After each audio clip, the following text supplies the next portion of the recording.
What's going on, guys? You know what time it is. Bad Wolf, Bad Wolf.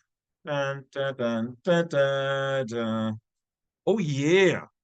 All right. As some of you guys had pointed out in some other videos, you guys noticed, merchandise. All right. But then there's also hats that I got up here. You guys can see some of those on the wall, some chapeaus. All right. Thank you for supporting, and we're going to jump right into the video. This particular video is going to be about original, or excuse me, well, original, yes, but also we're going to call it Aboriginal title. You ready? Let's get going. You know what I always find funny is that like when I can tell that there's certain people out there that are just like haters for real. Like when I literally take like somebody's else's work and we're gonna give credit out to the people who put this up there, and then people put a thumbs down, you know, it's like, okay, if you don't like it, that's fine, but to be like, oh, I'm gonna thumbs down that video. It depressed me, it didn't make any sense, there was no truth in it. Why not do some research on it like I do? That's all this is education, guys, and entertainment. So, okay, I guess if you don't find it entertaining or educational, you got nothing from it, then I guess maybe either you watched the wrong video or we need to go deeper in depth. All right. Usually I can tell though, the people who do that are people who don't have their own channel or they do no research or they literally are just boss haters. All right, let's see if we can get but to the people, the 99.8% of the other people out there who give me thumbs up, thank you guys. Tells me that I'm providing you guys with some entertainment, some things that enrich your mind you didn't know before, and you appreciate me taking my time to find this stuff. All right. I mean, 90% of the stuff that I give you guys is stuff that I look up, read, and find and research. And I bring you guys out of the 20 things that I find, the three, four, or five things that I'm like, this is worth putting up. Otherwise, I could just fill the channel full of just trash and let the AI read from books and whatever else and try to make tons and tons of money. I already know that I'm running the risk of like people not understanding or overstanding or liking the information because it's very mildly known. You have to understand, having run with that, this does not make me wealthy. Wealthy people, fraternity people, sorority people, government people, military people, um, secret society people, government agents, hood people, broke people, grimy people, mafia people. I've run with these people. These were my everyday people. And they all respected me, even though some of them didn't like each other whatsoever. I'm just sharing some of the things that they're okay with sharing, things that I've seen, and things that I think you guys can use to make your lives better or just to prove that there are people moving in different levels that some of y'all have never even touched upon. So it's funny to me when somebody doesn't like something because generally they're not an expert on it. They just feel some type of way. And it's funny because a lot of these delusional people out here feel some type of way and they think that that means that it's not real. There's a lot of things out there going on in the world that a majority of you guys don't even begin to know about. It doesn't mean it's not real, it just means that it's hasn't been made public of all words as of yet. So that being said, don't forget to hit that bell icon and subscribe. Max, max, max, max, max, max headroom. For those old enough to remember that. All right, you guys ready? Let's get into it. Once again, hopefully everybody out there is healthy and taking care of themselves. And let's get going. So, shot goes out to Kids Encyclopedia Facts. I know what you're thinking, kids. Oh, come on, Wolf. What the? We're all grown. Well, sometimes for the kids, they put things out there that in such easy to understand information and format that they don't for adults because they don't think we're going to read this, and kids are smart enough to know what they're talking about. They slip up a little bit when they put the things out for the childrens. So, all right, let's see what they have to say about original title in the United States. Facts for kids. The United States was the first jurisdiction to acknowledge the common law doctrine of Aboriginal title, also known as Original Indian Title or Indian Right of Occupancy. Native American tribes and nations establish Aboriginal title by actual, continuous, and exclusive use and occupancy for a long time. Individuals may also establish Aboriginal title if their ancestors held title as individuals. Unlike other jurisdictions, the content of Aboriginal title is not limited to historical or traditional land uses. Aboriginal title may not be alienated, except to the federal government or with the approval of Congress. Aboriginal title is distinct from the lands Native Americans own in fee simple and occupy under federal trust. Did you hear that? So first of all, they just mentioned fee simple. What is that? But then it says, and occupy under federal trust. So once again, we're held in trust. We are in a trust scenario. The United States is a trust. Let's see what fee simple means real quick.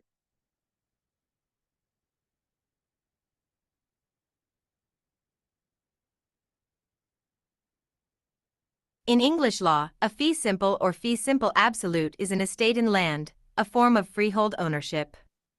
A fee is a vested, inheritable, present possessory interest in land. A fee simple is real property held without limit of time, i.e., permanently, under common law, whereas the highest possible form of ownership is a fee simple absolute, which is without limitations on the land's use, such as qualifiers or conditions that disallow certain uses of the land or subject the vested interest to termination.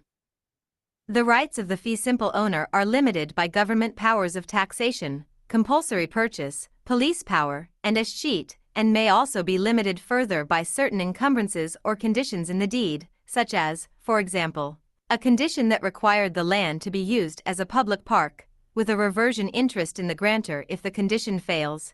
This is a fee simple conditional. All right.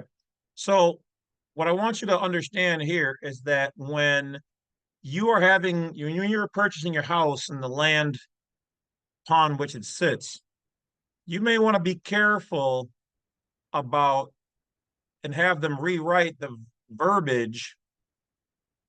And I'll give you a huge piece, and I know they're going to really not like this part. If I were to buy some land tomorrow, I'm going to make sure that on my documents, mortgage, note, whatever else, it refers to me as the owner and not the tenant. If you guys only knew how important that really is.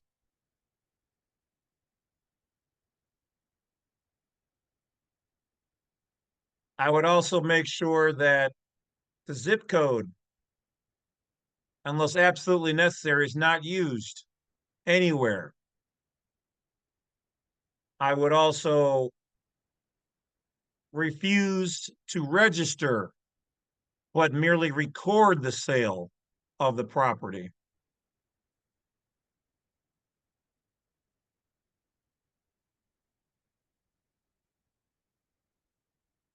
All right. Those are just a couple of tidbits there.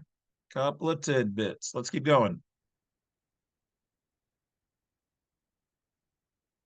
The power of Congress to extinguish Aboriginal title, by purchase or conquest, or with a clear statement, is plenary and exclusive.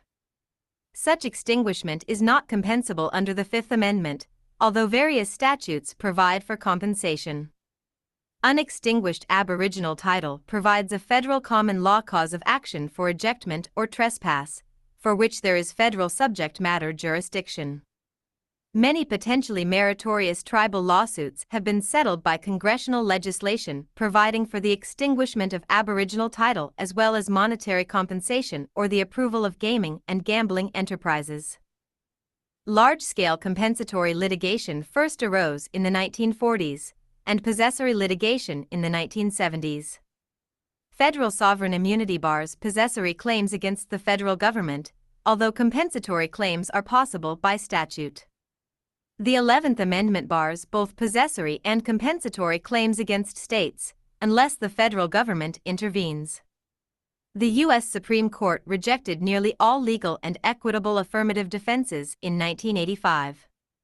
However, the Second Circuit, where most remaining possessory claims are pending, has held that laches bars all claims that are disruptive. Contents. History. Sources of law. Federal. Before 7.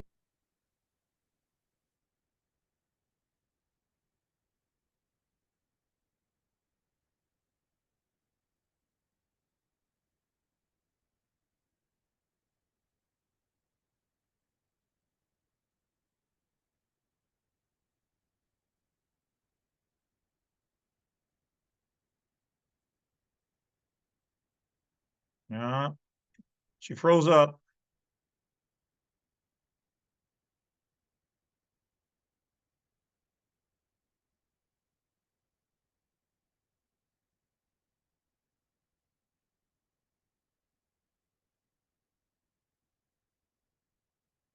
Before 1763, the colonial history of the United States was characterized by private purchases of lands from Indians. Many of the earliest deeds in the eastern states purport to commemorate such transactions. The Royal Proclamation of 1763 changed matters, reserving for the Crown the exclusive right of preemption, requiring all such purchases to have royal approval. It was also an attempt to restrain colonial settlement west of the Appalachian Mountains, see map. Forged versions of the Pratt-York Opinion of 1757, in its authentic form, a joint opinion of Britain's Attorney General and Solicitor General regarding land purchases in India, were circulated in the colonies, edited such that it appeared to apply to purchases from Native Americans. The Royal Proclamation was among the enumerated complaints in the Declaration of Independence. He has endeavored to prevent the population of these states, for that purpose, raising the conditions of new appropriations of lands. Articles of Confederation era. The Confederation Congress Proclamation of 1783 prohibited the extinguishment of Aboriginal title without the consent of Congress. But the states, particularly New York, purchased lands from tribes during this period without the consent of the federal government. These purchases were not tested in court until the 1970s and 1980s, when the Second Circuit held that the Confederation Congress had neither the authority under the Articles of Confederation nor the intent to limit the ability of states to extinguish Aboriginal title within their borders. Thus, the proclamation was interpreted to apply only to the federal territories. Post-Constitution. States had lost the ability to extinguish Aboriginal title with the ratification of the United States Constitution in 1788, which vested authority over commerce with American Indian tribes in the federal government. Congress codified this prohibition in the Non-Intercourse Acts of 1790, 1793, 1796, 1799, 1802, and 1833. Martial Court. Main article: Aboriginal title in the Martial Court. So what you guys have to understand is that the government really doesn't want you to own the land. They want to control all of it, and then they want to cede it to who they choose. They always want to have the ability to say what the land can be used for. It's always taxable, et cetera, et cetera. But the Constitution says we have the right to own the land and property free and clear. So they essentially abridged the Constitution. They say, well, I mean, yeah, that's true, but you, the, you guys should just re-register the land to us. Then we'll give it right back to you. We want everything held in the same kind of like title so that it's more conformed. And certain locations were like, yeah, no, I'm good, player. So that's why a lot of people want to get the land patent because the land patent existed before, in most cases, the lands were registered through the government. Anytime the government has after the land patent, really, they have a number on that land, just like buying a firearm, they can say, well, we always hold some kind of ownership to it. It's got our brand on there. That's our mark. Sure, you bought it from us, but I mean, you and your name and your stuff are still in our jurisdiction anyway. So we have some say so. When the Constitution says, no, it's not how it's supposed to be. So they abridged it. So that's why having a land patent title gives you back full ownership of the land above, on, and below to the center of the planet, to the infinite stars above is yours.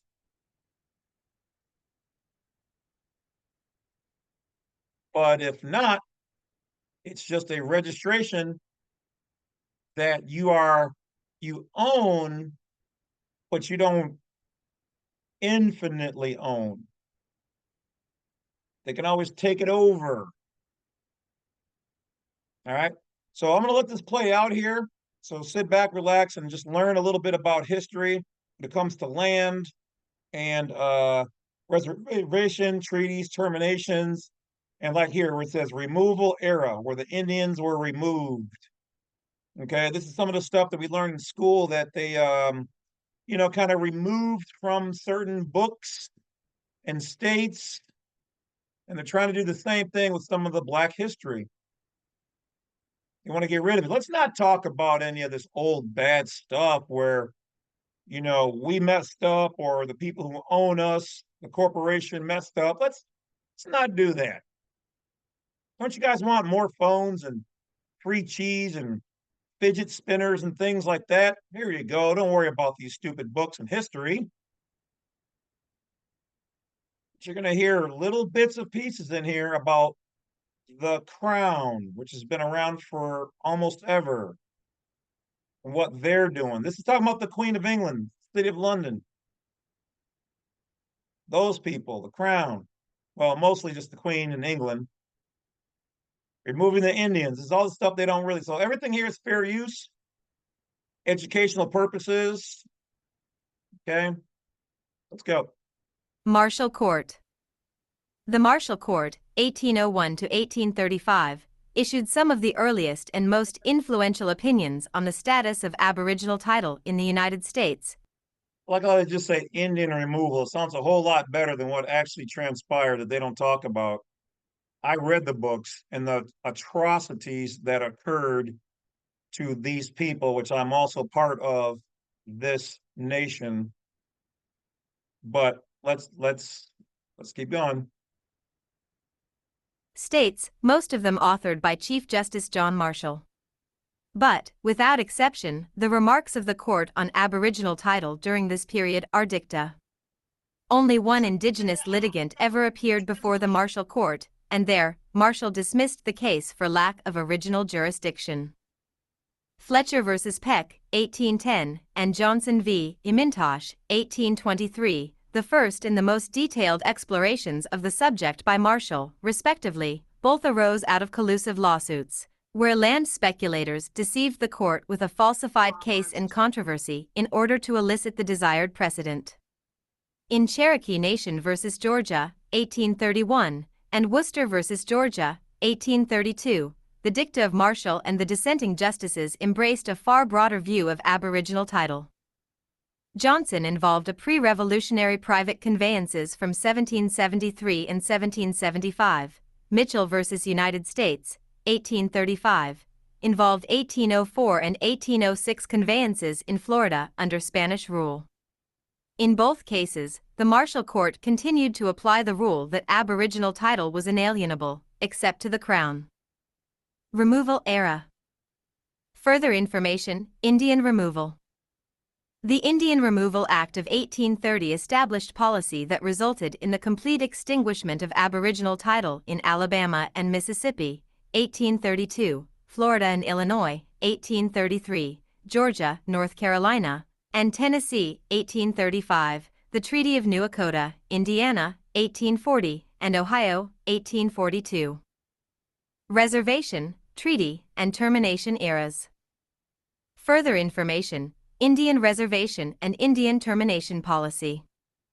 This shift in policy resulted in all tribal lands being either ceded to the federal government or designated as an Indian reservation in Iowa, Minnesota, Texas, and Kansas by 1870, Idaho, Washington, Utah, Oregon, Nevada, Wyoming, Nebraska, and Colorado by 1880, and Montana, Arizona, and New Mexico by 1886. Whereas, it had taken whites 250 years to purchase the eastern half of the United States, they needed less than 40 years for the western half. Unlike the eastern purchases, some of the transactions in the West involved immense areas of land. More than 75% of Nevada, for example, was acquired in 2 bites, the large majority of Colorado in 3. It was not long before the West was dotted with Indian reservations. Congress banned further Indian treaties by statute in 1871, but treaty-like instruments continued to be used to alienate Indian land and designate the boundaries of reservations. Language in an 1881 Indian Country Bill, referring to lands to which the original Indian title has never been extinguished, was struck by its sponsors, who claimed that there are no such lands in the United States. In 1887, the Dawes Act introduced an allotment policy, whereby communal reservation lands were divided into parcels held in fee simple, and thus alienable, by individual Indians, with the surplus, as declared by the government, sold to non-Indians. Allotment ended in 1934. 1940s, present. The Alaska Native Claims Settlement Act, 1971, extinguished all Aboriginal title in Alaska, although the legitimacy of the act remains disputed by some Alaskan natives. Indian land claims settlements extinguished all Aboriginal title in Rhode Island, 1978, and Maine, 1980. According to Professor Stuart Banner, history of Indians and land over the past 60 years has primarily been that of tribes' efforts to get land back, or to be compensated for land wrongfully taken.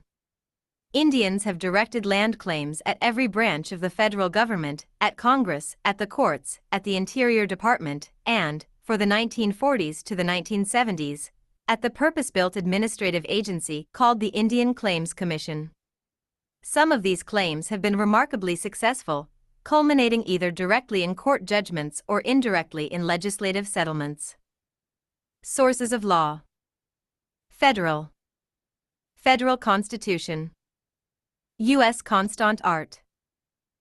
Section 8, CL3 provides: the Congress shall have power to regulate commerce with foreign nations, and among the several states, and with the Indian tribes. Federal treaties. See also, List of United States treaties U.S. Native American treaties. Further information, Native American treaties. Federal statutes.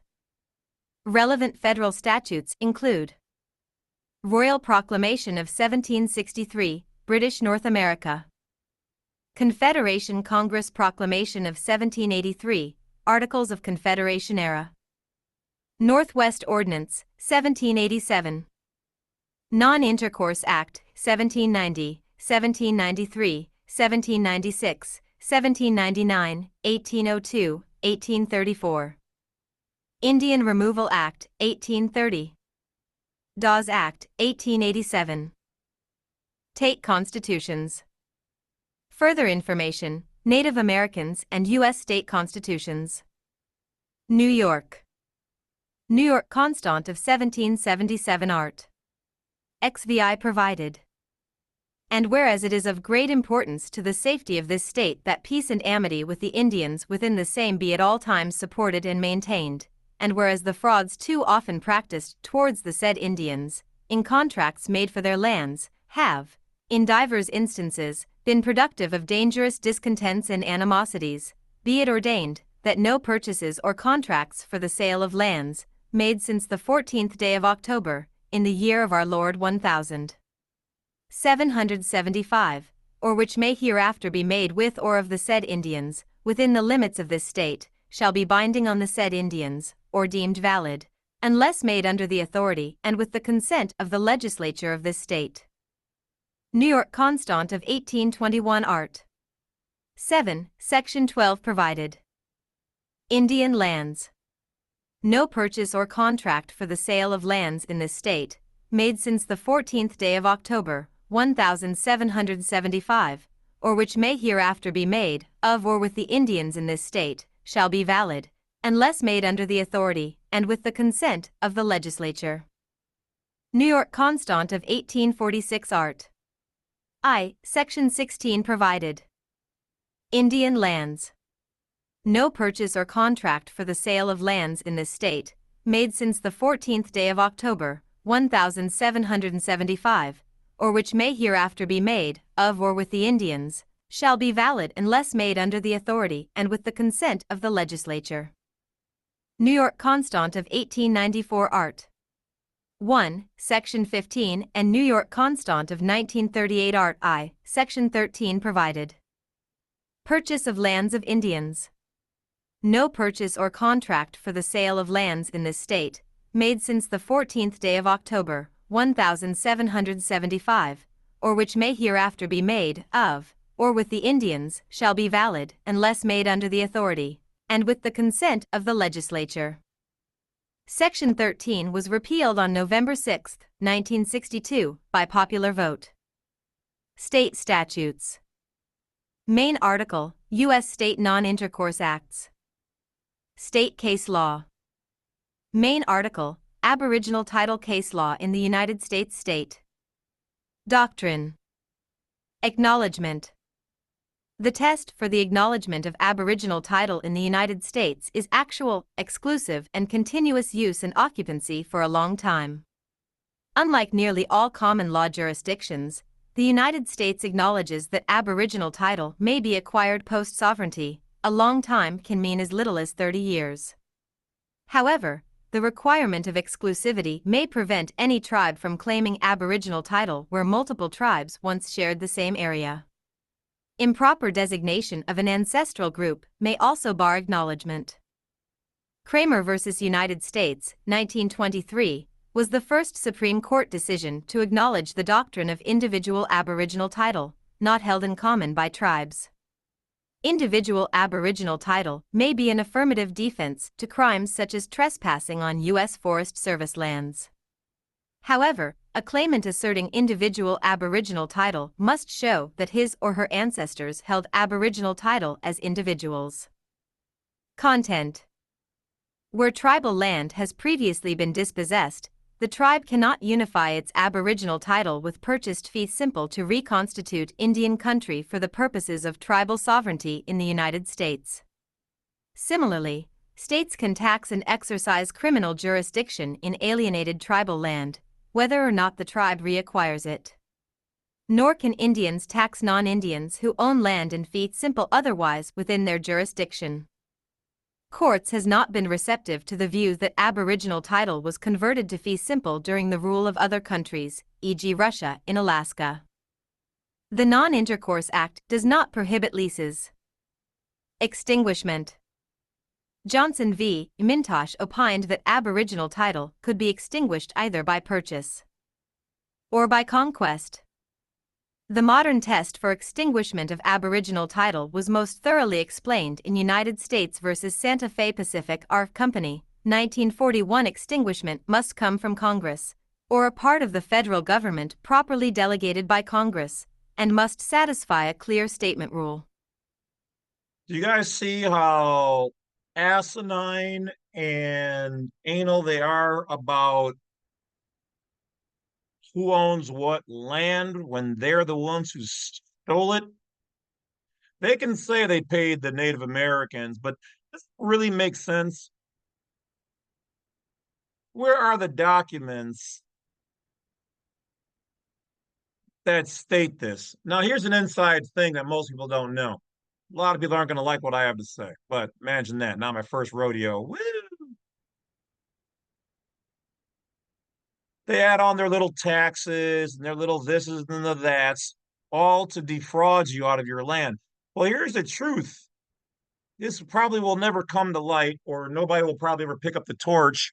So I'm sure their little dirty little secret is safe, but let me expose their dirty little secret.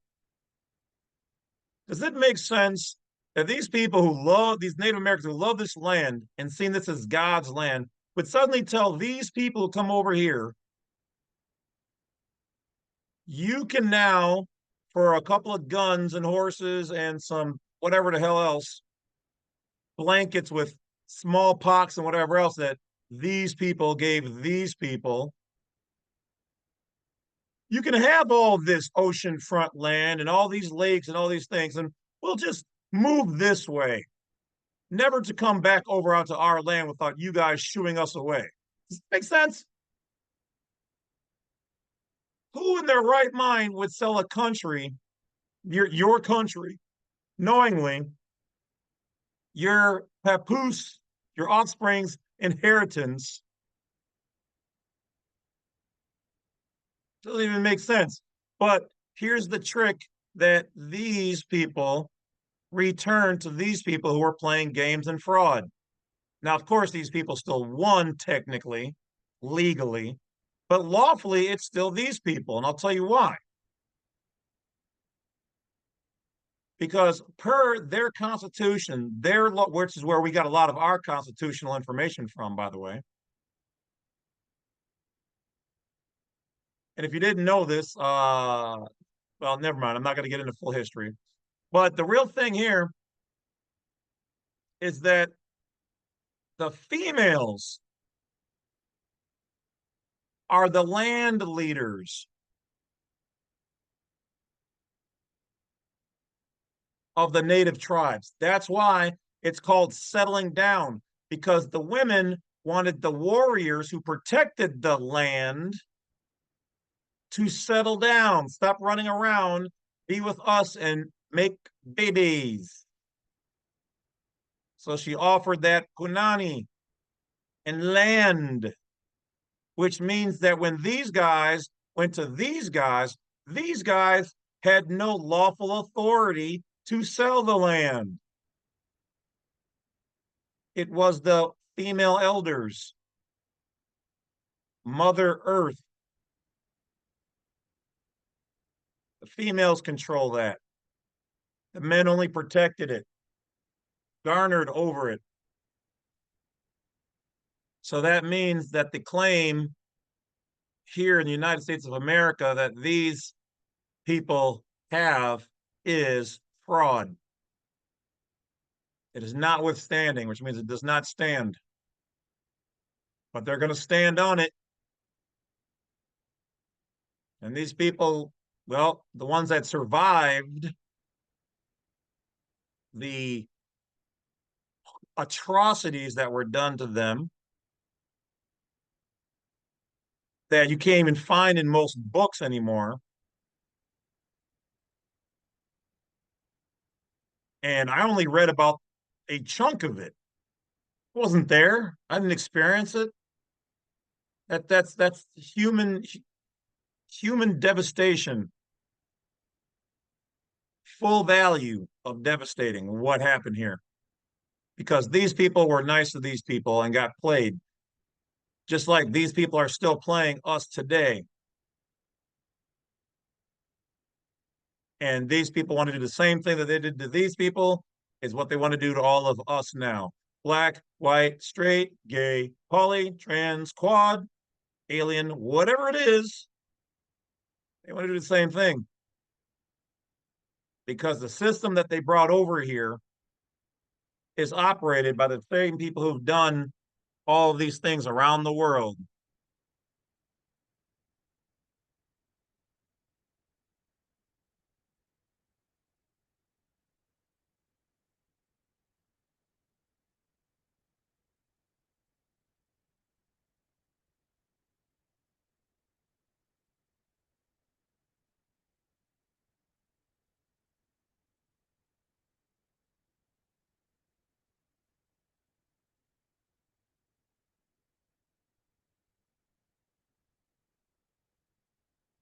Let's keep going. Let's keep going.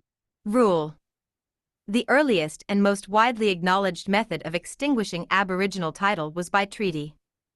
Even fraud will not void the extinguishment of Aboriginal title by the federal government, or by.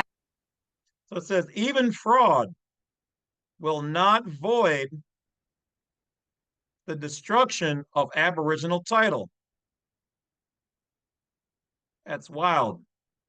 By any actor, if the tribe waives the issue in the lower court. Some cases hold that an executive order may extinguish Aboriginal title, although the dominant view is that the power lies with Congress.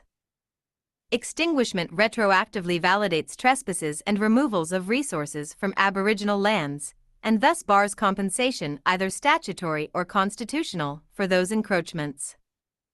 Since 1790, states have not been able to extinguish Aboriginal title. They cannot even foreclose on tribal lands due to the non-payment of taxes. However, extinguishment by state governments between independence and 1790 is generally valid.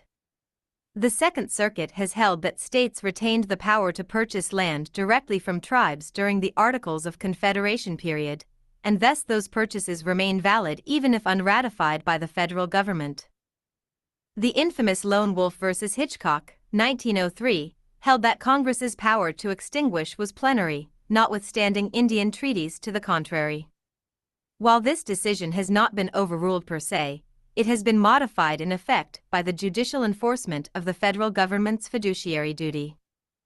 The rule of construction against extinguishment, even in the face of overlapping land grants, was based on the assumption that Congress would not lightly extinguish due to its Christian charity. Land grants themselves therefore do not extinguish Aboriginal title, nor Indian usufructory rights. Furthermore, land grants are interpreted narrowly to avoid overlapping with unextinguished Aboriginal title. Extinguishment can be accomplished through residential judicata. Extinguishment may also be effected through collateral estoppel following a final decision by a court of claims. So what they want is these Aboriginal titles to go away. Because once the last people are gone and die off, and you can't find the original copy, it's been damaged, you no longer have the original or Aboriginal title. Now, by law, anywhere where the original title is missing, whoever's standing on the property, which is 9/10 of the law, has the ability to create a new title. But they'll try to hold on to their current title. Now you have to argue that you have the ability to do it. It's your land. So it's a well-oiled game. Well-oiled. Claims. Even before a final ICC judgment, if a tribe claims compensation on the theory that its lands were extinguished, it cannot later attempt to claim valid title to those lands. An ICC judgment acts as a bar to future claims, and an ICC payment conclusively establishes extinguishment, although, for timing purposes, the ICC has not jurisdiction to extinguish. Even though ICCA settlements are binding, the scope of the settlement may be up for debate. The United States is bound by prior determinations as well. The Grand Canyon National Park Enlargement Act is an example of an act extinguishing Aboriginal title. By geography. East of Mississippi. Indian removal policy resulted in the complete extinguishment of Aboriginal title in Alabama and Mississippi, 1832, Florida and Illinois, 1833, Georgia, North Carolina, and Tennessee, 1835, the Treaty of New Echota, Indiana, 1840, and Ohio, 1842.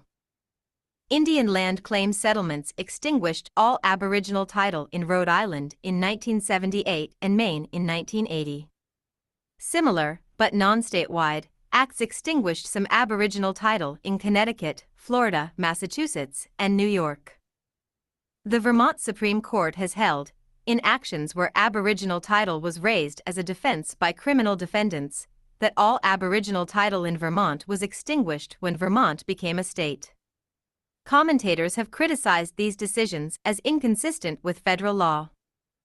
Some eastern states argued that the Unincorporated Act did not apply in the original colonies, or at least not in tribal areas surrounded by settlements. The First and Second Circuits have rejected this view, holding that the act applied in the entire United States.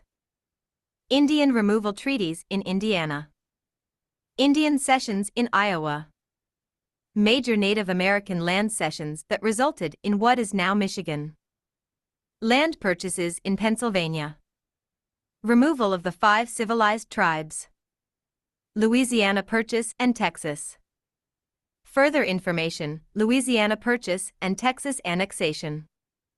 Indian reservation policy resulted in the extinguishment of all Aboriginal title outside of reservations in Iowa, Minnesota, Texas, and Kansas by 1870, Wyoming, Nebraska, and Colorado by 1880, and Montana by 1886.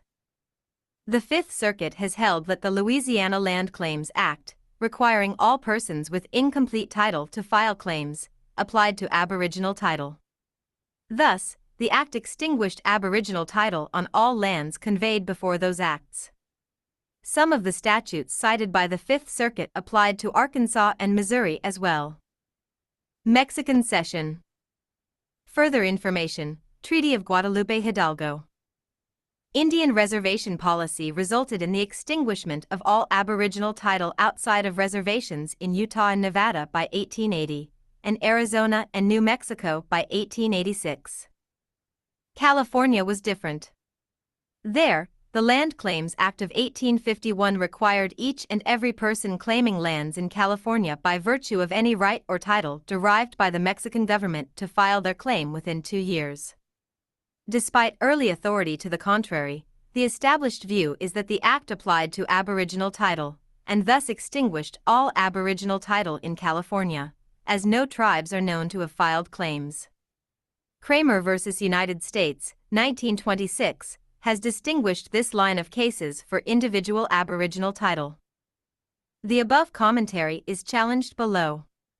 In 1833, the Mexican government gave tribal communities a brief notice that they had the option to make modest claims upon mission lands before each mission was closed and its property sold off.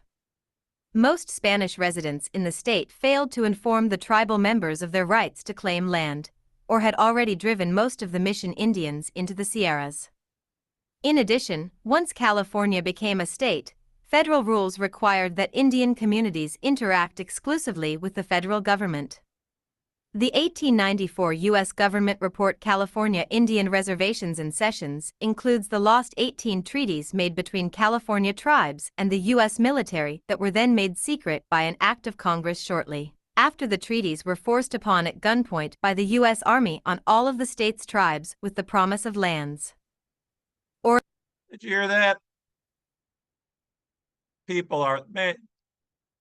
So how is that valid if any treaties were forced upon at gunpoint? You said by the U.S. Army.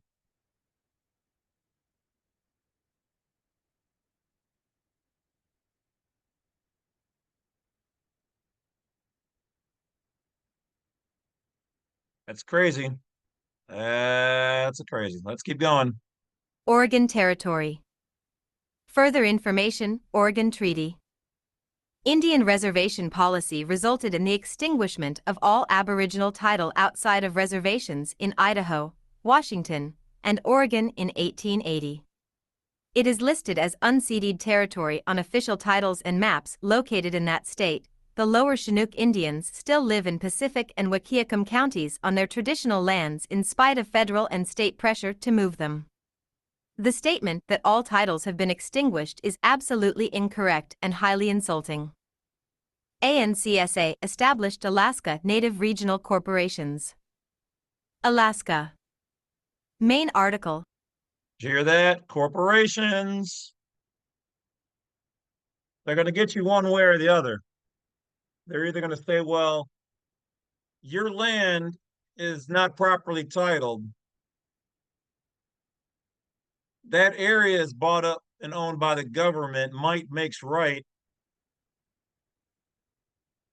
Or they're going to say, well, we have a jurisdiction that if any of our people are in your area, we own them and we can come onto your land to deal with our people. It's a well-oiled machine. And educationally speaking and off the record, you're not going to win.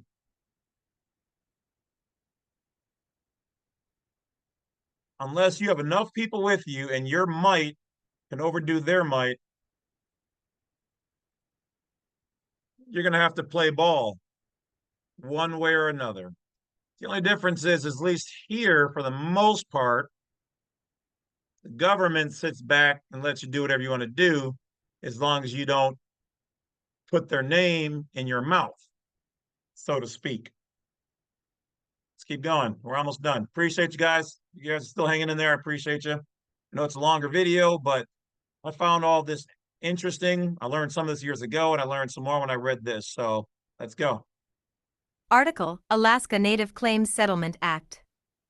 The Alaska Native Claims Settlement Act, ANCSA, extinguished all Aboriginal title in Alaska in 1971. More. No, so yeah, so these people came in here and they're like, "Hey, look, let's all get together and let's do what the colonizers said, and let's get rid of all the original Aboriginal titles, and let's just start over and reclassify everything under this new non-Inuit, non-native regime. Let's get those statutes and codes and regulations up. Anybody who doesn't agree with us, no, you can't keep your own little private thing unless you yell loud enough and bring enough people's attention to it. Oh, sure, sorry. Ah, yeah, you can keep your little house, your spot, as long as it's individual, not as a group of all of you. And then they just either buy you out or you go missing or they just wait you out. And then they bring your property in. Oh, got it. The system is non-living and non-caring. It is wielded like a weapon of war. But it's slow and it's patient and it's diabolical. And just like the Bible says, they're coming for your land. Don't trade your birthright. But in this case, you almost have no recourse. I don't think it'll ever go back to being this ever again. And it definitely won't if enough people don't listen and hear this kind of stuff. But hey, do what you want to do. This is just education. There's something to think about. Moreover, ANCSA extinguished every claim based on Aboriginal title, such as trespass and breach of fiduciary duty, and even the extinguishment of these did not constitute a taking. ANCSA has been interpreted not to apply offshore lands, although it did extinguish some rights to hunt and fish offshore. Other submerged lands. Title to the bed and banks of rivers, and the mineral rights therein, generally passes to states upon their gaining statehood. However, this general doctrine does not apply where a tribe held treaty rights to the bed prior to statehood. Additionally, tribes can gain title to dry lands formerly covered by rivers after a river changes course. The United States can sue on behalf of tribes to gain title to those lands. The federal navigable servitude also bars the assertion of Aboriginal title, although this may give rise to a claim for breach of fiduciary duty under the ICCA. Aboriginal title is absolutely extinguished to offshore submerged lands in the outer continental shelf, however, under the doctrine of paramountcy. Guam. The Ninth Circuit assumed by did not decide that unextinguished Aboriginal title remains in Guam, but held that the government of Guam had no standing to assert it. Possessory cause of action. For the first 100 years of the history of the United States, the doctrine of Aboriginal title existed only in dicta supplied by decisions concerning land disputes between non-Indigenous parties. It was generally assumed, but untested, that Aboriginal title could be vindicated by causes of action such as ejectment and trespass. Seneca Nation of Indians v. Christie, 1896, the first Aboriginal title claim by an Indigenous plaintiff to reach the U.S. Supreme Court, typifies the state of the law up until that point, and largely until the 1970s. The New York Court of Appeals ruled against the Seneca, both on the merits and on statute of limitations grounds, and the Supreme Court declined to review the decision because of adequate and independent state grounds. The situation changed dramatically in the 1970s and 1980s. Oneida Indian Nation of New York State versus Oneida County, 1974, Oneida I, held for the first time that there was federal subject matter jurisdiction for possessory claims by Indian tribes based upon Aboriginal title. Oneida County versus Oneida Indian Nation of New York State, 1985, Oneida II, held that there was a federal common law cause of action for such possessory claims, not preempted by the Non-Intercourse Act, and rejected all of the county's remaining affirmative defenses. Most importantly, Oneida II held that there was no statute of limitations applicable to such a cause of action, allowing the Oneida to challenge a conveyance from 1795. The Second Circuit had also held that the Act creates an implied cause of action, a question the Supreme Court did not reach. Oneida I and Oneida II opened the doors of the federal courts to dozens of high-profile land claims, especially in the former 13 colonies, where tribal land continued to be purchased by the states without federal approval after the passage of the Constitution and the Non-Intercourse Act. Joint Tribal Council of the Passamaquoddy Tribe versus Morton, 1975, held that, even unrecognized, tribes could sue the federal government to compel it to bring suits against the state governments to vindicate Indian land claims. To have standing, plaintiffs must prove that the surviving tribal organization is the successor in interest to the historical tribe. Mashpee Tribe v. You see, man, you see how they do it? They're like, well, we'll recognize it, but you have to jump through all these hoops and prove to us that, you know, you have this, take it to a court of equity, and can't do it on it. Man, these devils and demons are wild. Now, on one hand, I have to admit, prove that you have the ability to do what you're doing and that you've got some right to it. But it's kind of funny, these people have been here for thousands and thousands and thousands of years, and suddenly now they have to prove that they who still live there, it's their families and their property, since they were here before the 13 colonies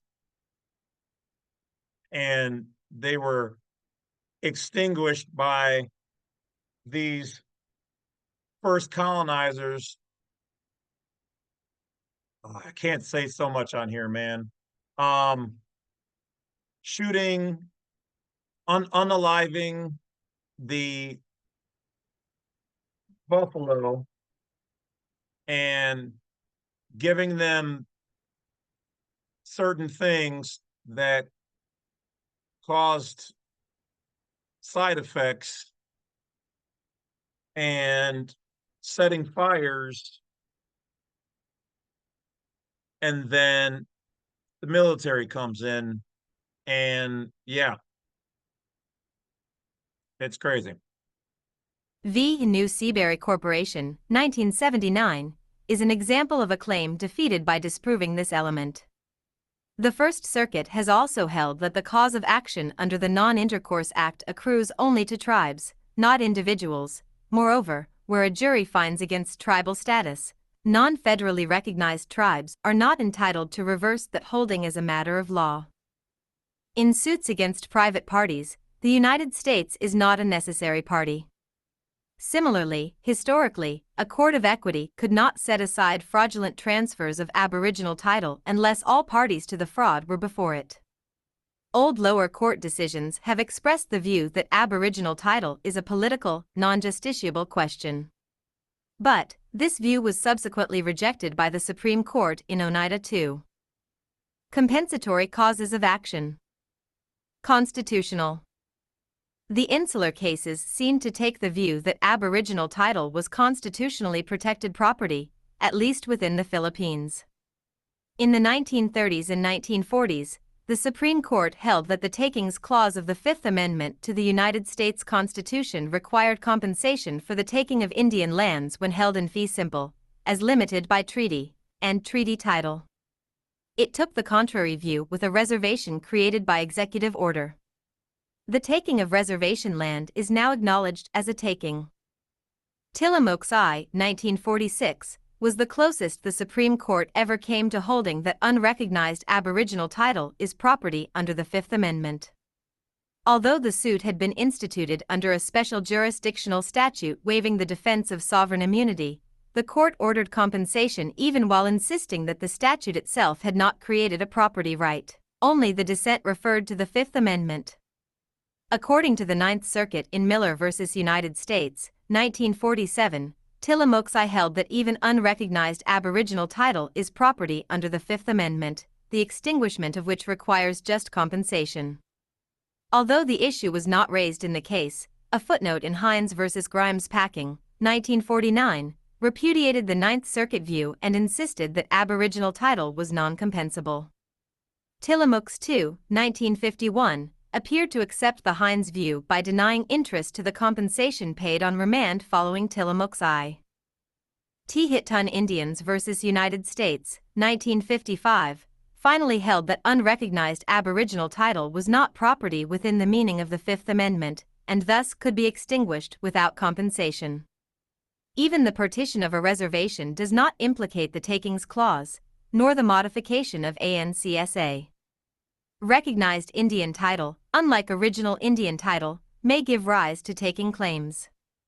The claims court has sometimes refused takings claims, and thus denied interest, even where tribes were acknowledged to hold fee simple. Statutory. So how can you possibly win when you've let these devils and demons in your door? Because look, it says here, even the claims court refused their claims, even where the tribes were acknowledged to hold the property in their fashion. This is why sometimes, man, you read this, you figure out what's going on, you see all these things, and you just, what they want you to do is give up and feel hopeless and defeated.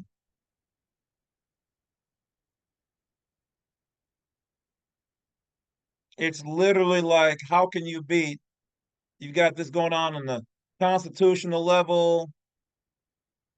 You got it on statutory, state, lower court. Like, it's pretty simple. If the land is being standed on and it's theirs and it's always been theirs and nobody can say they had it before you, it's theirs. If you want it, buy it if they're willing to sell it. If not, leave them the hell alone.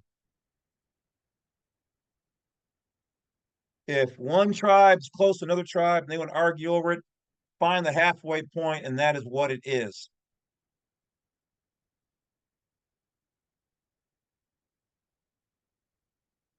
Just absolutely crazy. All right, we're almost there.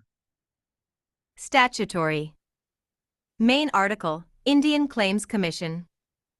The Non-Intercourse Act, discussed below, creates a trust relationship between tribes and the federal government, which is not easy to terminate.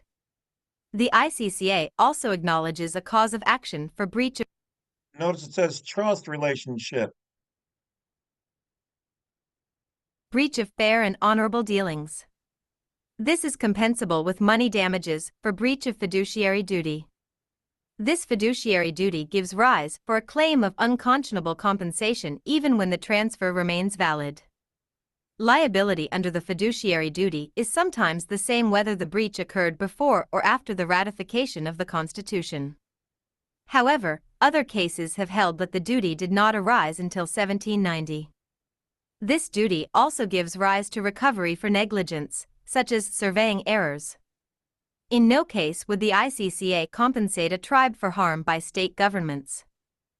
Prior to 1946, Native American land claims were explicitly barred from claims courts by statute. The Indian Claims Commission Act of 1946, ACCA, created Forum of Indian Land Claims before the Indian Claims Commission, subsequently merged into the United States Court of Claims, and then the United States Court of Federal Claims. However, the ICCA created a 4-year statute of limitations. Moreover, the ICC and its successors may award only money damages, and cannot, for example, title land. Finally, the ICCA is the exclusive forum to pursue claims against the federal government.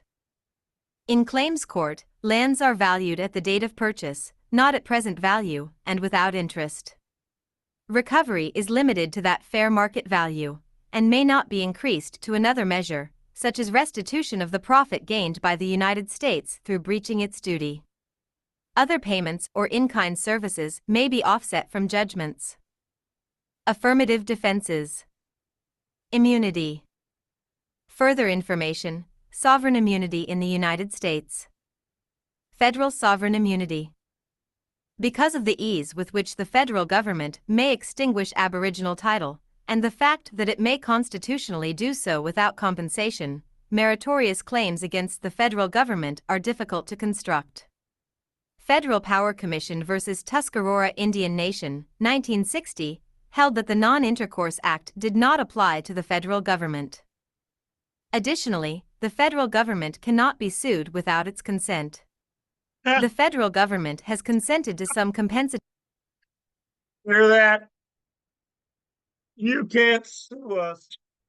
At least not in their own courts and as a member of theirs, unless they agree.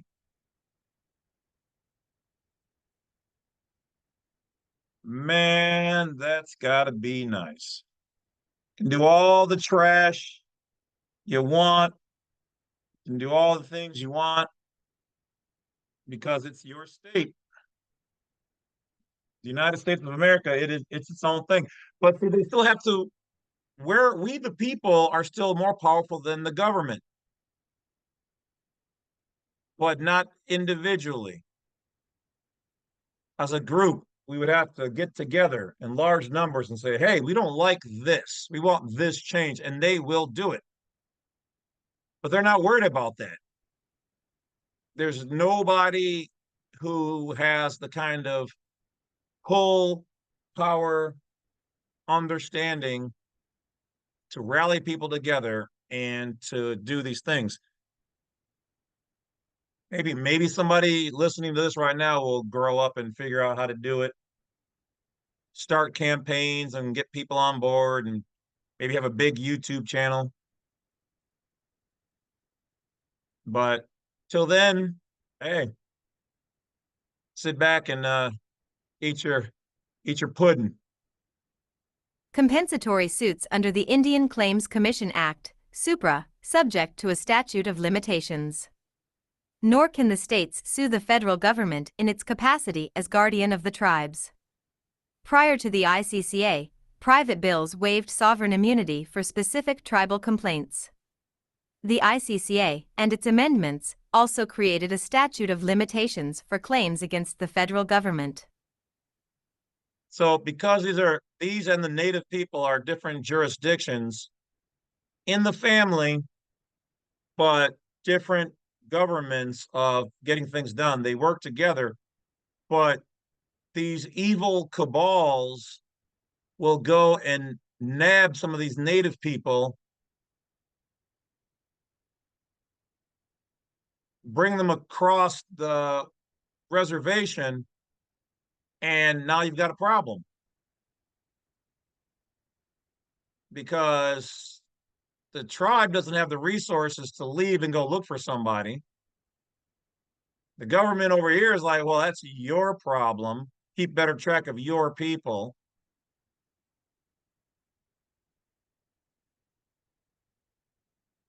And nobody's talking about it as education and informational purposes only. Government. State sovereign immunity. Coeur d'Alene tribe was unable to sue Idaho to recover Lake Coeur d'Alene due to state sovereign immunity. However, the federal government successfully brought an identical suit on the tribe's behalf. The vast majority of allegedly illegal expropriation of tribal lands has occurred at the hands of states. However, regardless of the merits of these claims, states generally may not be sued. The 11th Amendment and the broader principle of state sovereign immunity derived from the structure of the Constitution bars most suits against states without their consent. Although states may sue other states, the Supreme Court ruled in Blatchford v. Nativeville of Noatak, 1991, that tribes, even though they also enjoy sovereign immunity, have no greater ability to sue states than private individuals. There are several exceptions to state sovereign immunity potentially relevant to Aboriginal title claimants. The doctrine of Ex parte Young, 1908, congressional abrogation of state sovereign immunity by statute, and the ability of the federal government itself to sue states. While, under Ex parte Young, tribes may obtain some prospective, equitable relief in suits nominally against state officials, generally, for treaty rights, the Supreme Court in Idaho v. Coeur d'Alene Tribe, 1997, held that state sovereign immunity barred not only quiet title suits but also suits against state officials which would constitute the equivalent of quiet title. Although Coeur d'Alene involved sovereign title to a lake bed, this precedent has been applied to bar even suits against states in their capacity as ordinary property owners. There are at least 2 congressional statutes which may have contemplated authorizing Aboriginal title suits against states, the Non-Intercourse Act and 28 U.S.C. Section 1362, providing, "District courts shall have original jurisdiction of all civil actions brought by any Indian tribe or band with a governing body duly recognized by the Secretary of the Interior, wherein the matter in controversy arises under the Constitution, laws, or treaties of the United States." The Supreme Court rejected the latter in Blatchford, Supra. The Fifth Circuit rejected the former in 2000.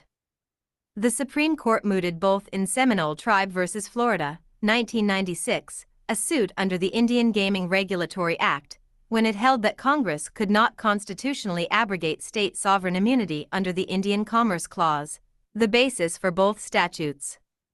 This holding has subsequently been expanded to nearly all of Congress's Article I powers, leaving only the Reconstruction Amendments as a basis for abrogating state sovereign immunity.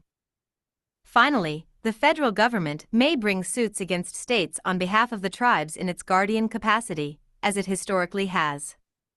Similarly, tribes may intervene in suits brought by the federal government, or the federal government may intervene in suits brought by the tribes against states.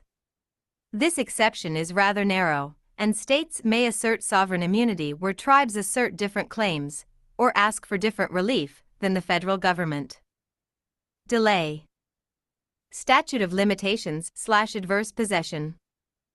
Oneida County v. Oneida Indian Nation of New York State, 1985, Oneida 2, held that it would violate federal policy to apply the state statute of limitations to the federal cause of action for ejectment based on Aboriginal title. Thus, there is no statute of limitations. Similarly, the widely held view is that Aboriginal title cannot be adversely possessed. However, if a tribe is subject to an Indian Termination Act, the state statute of limitations, and any generally applicable state law, will apply to its land claim, as the Supreme Court held in South Carolina v. Catawba Indian Tribe, 1986. State statute of limitations do apply, however, for tribal actions under state. In Oneida 2, the 4 dissenting justices would have applied laches to dismiss the claim.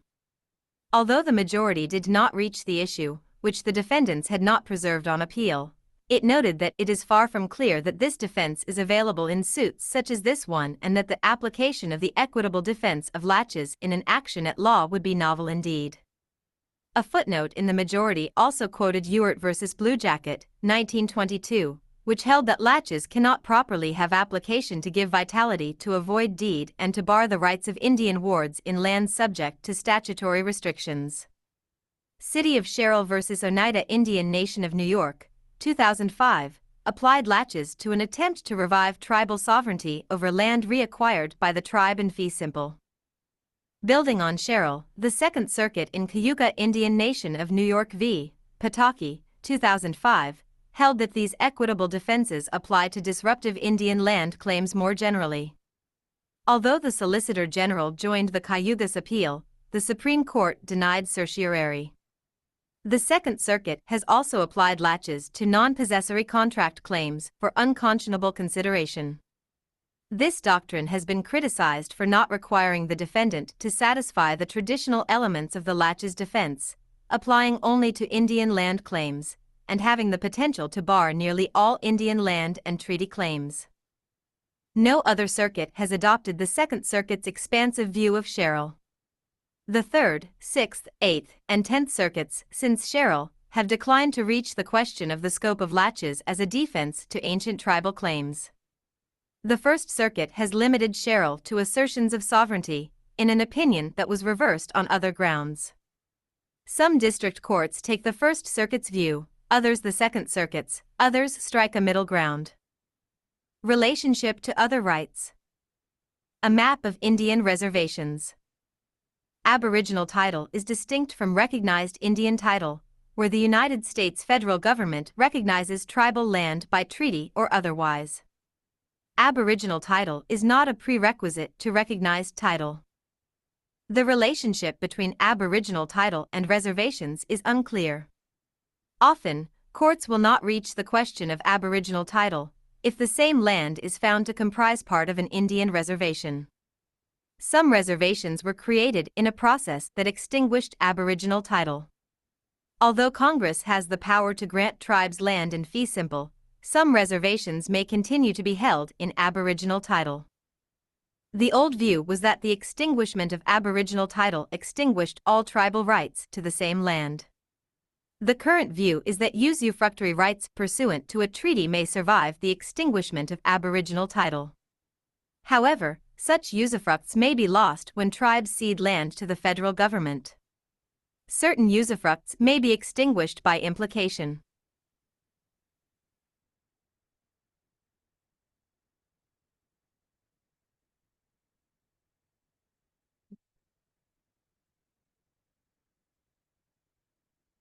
There it is. It's a little longer, but as a person who has a personal stake in the native and Aboriginal people of this land, I'm just saying it's it's wild. So we're moving forward. Just want you guys to know a little bit of the history of the very land that you're standing on and how you know the original colonizers came in, and between then and now, a glimpse of what transpired. But don't get stuck or hung up on it. Just wanted you guys to be apprised of it. Don't try to get into all the intricacies of the back and forth and every single thing and blah blah blah. Most of these things are already settled as is. Probably will not ever go back to the native ways unless some kind of major catastrophe or knock on wood, something occurs and there's a reset. And in so many ways, I would prefer not to have that happen because that would be horrible for any of us in the world. But who knows? We'll see. The future is a uncertain place. But anyway, guys, that is it. I just want to say I appreciate each and every one of you guys. Thanks for watching and take care of yourselves. Be healthy, wise, and aware. I'll talk to you guys later.